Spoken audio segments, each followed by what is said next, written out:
Ciao a tutti, oggi parliamo della calicivirosi felina, una malattia infettiva virale che colpisce i gatti. Prima di iniziare con questo argomento vi ricordo che se volete sostenere questo progetto e questo canale iscrivetevi al canale e cliccate mi piace al video, e se invece avete delle curiosità lasciate pure un commento sotto questo video, io sarò ben felice di creare un video sull'argomento inerente al vostro commento. Partiamo subito col dirvi che la calicivirosi felina è una delle malattie infettive che colpisce i gatti, soprattutto colpisce i gattini, i gatti fino a 1 anno. Il quadro clinico diciamo più grave lo dà tendenzialmente nei gattini e gatti giovani.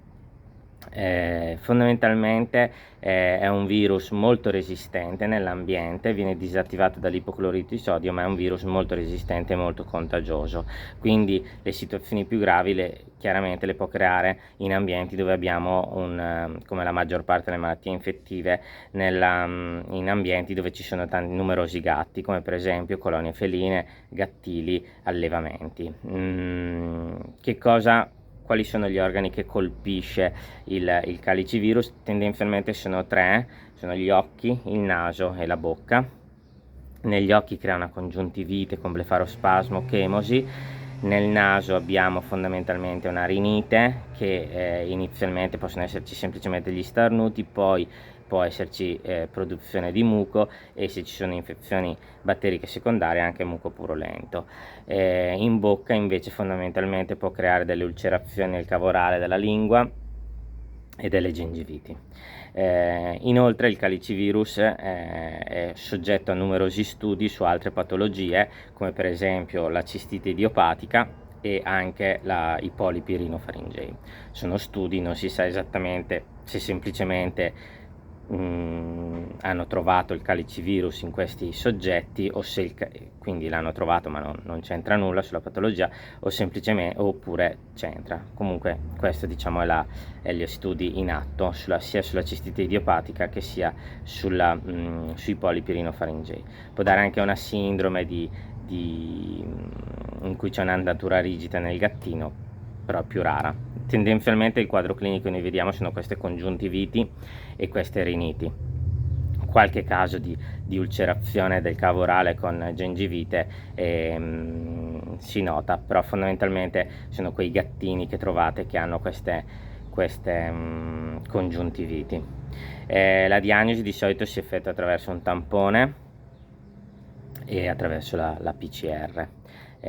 Fondamentalmente è una malattia autolimitante, ovvero finita la fase virale chiaramente il gatto dovrebbe stare meglio, però chiaramente si cerca di intervenire per evitare chiaramente che queste problematiche. Sapete benissimo che molto spesso sul virus poi intervengono i batteri che creano chiaramente più problemi, quindi tendenzialmente si interviene per evitare chiaramente peggioramento della sintomatologia virale. Quindi per esempio una congiuntivite si possono utilizzare degli antivirali, dei coliri antivirali, però quando comincia a esserci una produzione di pus per esempio, quindi un'infezione batterica secondaria, si utilizzano dei coliri antibiotici. Stessa cosa per quanto riguarda il discorso della situazione della rinite. Se la rinite è mucosa oppure semplicemente di starnuti, chiaramente dare l'antibiotico in quel momento non serve, ma se ci sono delle riniti batteriche con produzione di pus, chiaramente in quel caso l'antibiotico è essenziale. Per quanto riguarda invece le stomatiti e ulcerazioni, chiaramente disinfezione del cavo orale per cercare di ridurre chiaramente le infezioni secondarie e chiaramente anche di migliorare la sintomatologia e i segni clinici del gatto.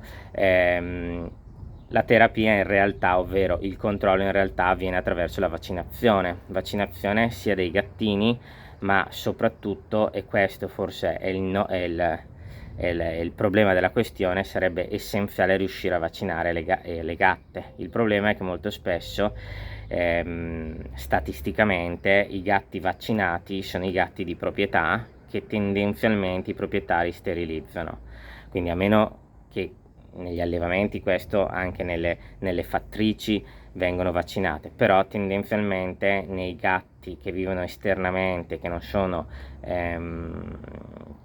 fondamentalmente vaccinati, e che quindi sono quelli che poi fanno i gattini, quindi c'è questo binomio gatto non sterilizzato che non è vaccinato. E tendenzialmente chi vaccina il gatto sterilizza poi la propria gatta, perché sa perfettamente che è un problema di gestione altrimenti della popolazione felina. Quindi tendenzialmente i gatti nascono da gatte non vaccinate, quindi non c'è una trasmissione così forte da parte delle gatte ai gattini, e quindi questi gattini poi nascono e hanno chiaramente il problema. Quindi sarebbe essenziale riuscire a vaccinare più gatti possibili, per evitare, anche quelli non sterilizzati, per evitare chiaramente, per ridurre poi sui gattini l'impatto di questo virus. Ripeto, fondamentalmente è questo il grosso problema, perché generalmente se tu riesci a vaccinare a una gatta, tendenzialmente poi fai un lavoro anche di sterilizzazione per evitare chiaramente il non controllo della popolazione felina. Spero che questo video vi sia piaciuto. Se avete delle domande scrivete qua sotto e ci vediamo alla prossima.